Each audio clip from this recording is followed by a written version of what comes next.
ఈరోజు మనం ఇంటర్మీడియట్ మొదటి సంవత్సరంలోని తెలుగులో గద్య భాగంలోని 4వ పాఠమైన బతుకమ్మ పండుగ అనే పాఠంలోని ఏకవాక్య సమాధాన ప్రశ్నల గురించి నేర్చుకుందాము. ప్రశ్నలు జవాబులు.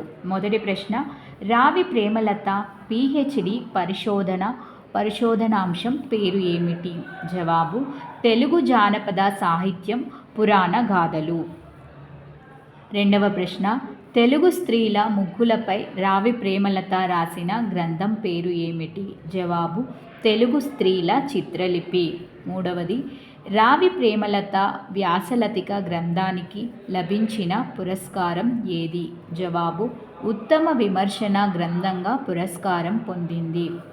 నాలుగవ ప్రశ్న, బతుకమ్మ పండుగలో ఏ పూలకు అగ్రస్థానం ఇస్తారు? జవాబు, తంగేడు పూలకు అగ్రస్థానం ఇస్తారు.